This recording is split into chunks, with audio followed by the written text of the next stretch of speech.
All right, so let's take a look at our femur.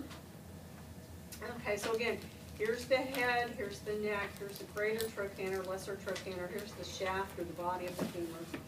Coming down here, we've got our epicondyles. If we look at the posterior view, you can clearly see the condyles, medial and lateral, according to where they are. Here's the adductor tubercle. So what does that tell you? That might be an attachment for a muscle, maybe? Yeah. Okay, here's anteriorly, here's the patellar surface. So there's not a real direct connection here, but that's where the patella kind of wants to settle. Okay. And here's more. So here's how the hip attaches to the, or how the femur attaches to the acetabulum. So we've got some bursas in here. We've got some ligaments. Here's this iliofemoral or the Y ligament.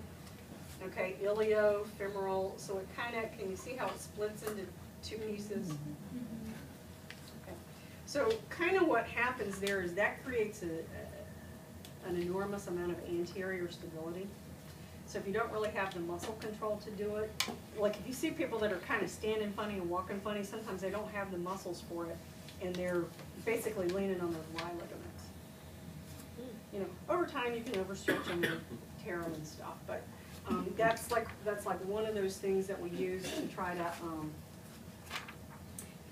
help people that don't have, like, let's say it's an incomplete spinal cord injury, so you've got some muscle function but not complete muscle function. You can actually use that to help you be upright.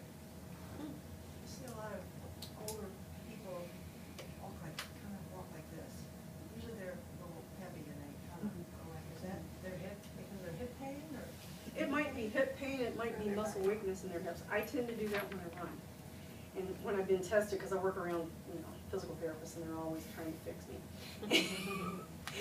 They're proud of me because I'm doing what I'm doing. It's like, I don't know how you do what you do, but let's make you do it better. Everybody wants to help, you know. When your friends are therapists, it's a different kind of help than good way to go. Yeah. And so we're not talking about it. So I just, like, you know, laid down actually on the floor in the office and test the strength in my hips, just like y'all learned the other day. And my AV ductors are amazingly weak. It's like they're like some of my leg muscles are so weak, I don't know how I even walk or run. And I think that's a function of that, because over time, as I've done some things to try to strengthen that up, that has gone away a little bit. You know, the other thing is you know, actually having extra weight, it makes you work differently, because somebody that's very overweight, you know, you've seen people with bellies that come down here, soft tissue approximation, you have to walk around that belly almost.